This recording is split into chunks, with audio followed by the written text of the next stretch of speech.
Welcome back to part 2 of section 5.3, discussing linear independence. At the end of the last video, we left off with having you pick a couple of vectors and then checking to see if they were linearly independent or not. So I also did the same. I had my calculator randomly pick some numbers, so I picked the vector -3, 5 and 4, 1. And you can see that I checked to see if they were linearly independent. And the only way to make the zero vector using these two guys is if C1 is 0 and C2 is 0 both. So those two vectors are in fact linearly independent. So if we have only two vectors, how can we check to see if they are linearly independent? Well, if they are not linearly independent, therefore there must be some non-zero C1 and or C2 that would make the zero vector. Therefore, we could pick one of the non-zero C1 or C2 and then solve for that vector that it has the non-zero coefficient. So U vector would be -C2 over C1 times the V vector.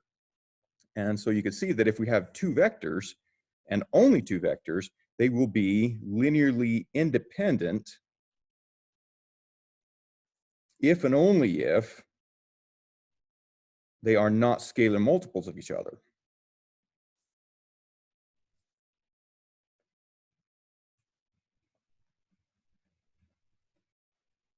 Okay.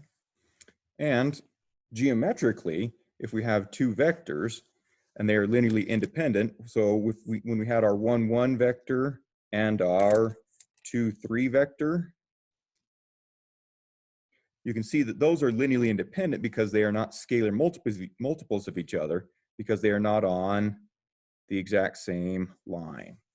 Two vectors that are linearly dependent would be on the same line if we're looking at arrow vectors. So if they're on the same line, then one is a scalar multiple of the other, therefore they must be linearly dependent. So these two vectors would be linearly dependent.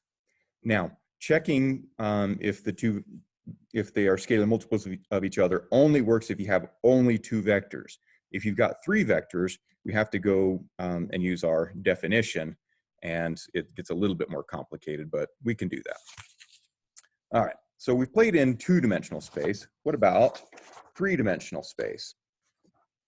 Okay, so let's take the vectors 1, 1, 0, 1, 0, 1, 0, 1, 1, and 1, 3, 0, and check to see if they are linearly independent.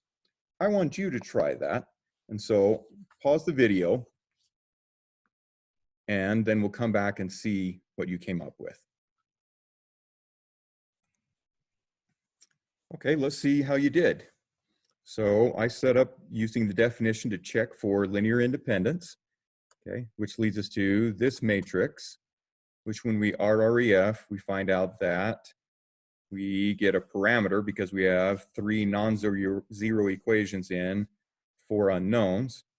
So t, -t, t, and -2t.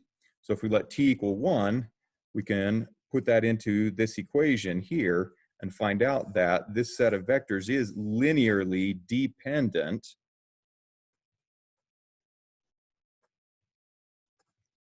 okay. And so that means at least one of the vectors is unnecessary or could be achieved through the other vectors. And so I even took the time to solve this equation for each one of the vectors individually to show how you can make him using the other three.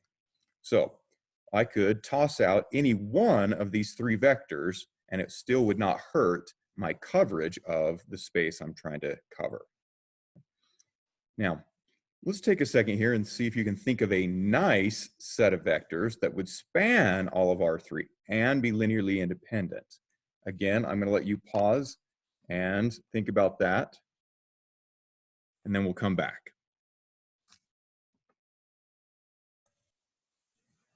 Okay, so if we pick I, J, and K, who we've played with in previous chapters, we can show that if we make any vector U with components a, b, c, we can write that as a of the first I vector plus b of the j vector plus c of the k vector. And we'll talk more about this a, b, c stuff next section. And so we can hit any vector we want in all of R3.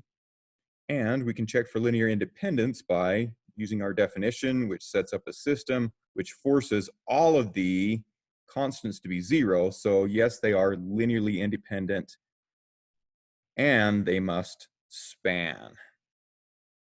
Okay, so they're linearly independent in R3 and they span all of R3, which is something pretty special we'll talk about next section. Now, looking at what we've done over the last page and a half, what do you notice about the number of vectors in a linearly independent set in R2? So for example, on our previous page, when we had 2 vectors, they were linearly independent. When we throw in a third vector, it was linearly dependent. Okay.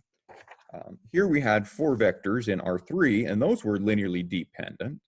So to be linearly independent in R2, we can have at most 2 vectors. If there's more than 2 vectors, then they're guaranteed to be linearly dependent. Same thing in R3. So in R3, we can have at most 3 vectors and have them still be linearly independent. Okay. Can you think of a quick rule to tell if a set of vectors will be guaranteed to be linearly dependent? What I want you to do is think about that and then write your rules here. There's actually 2 of them. So let me have you pause and try that yourself. What did you come up with? Hopefully you notice that if you have more than n vectors in Rn, then they have to be linearly dependent.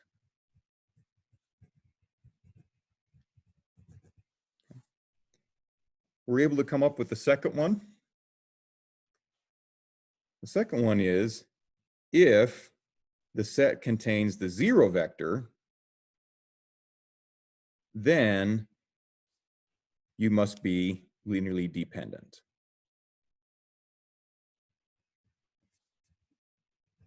Okay. Because you could have 0 of vector 1 plus 0 of vector 2 plus 6 of the 0 vector and making the 0 vector. So you can see that I could have a non-zero coefficient constant here. And so the set of vectors would be linearly dependent. So we'll pause here for this video so it doesn't get too long.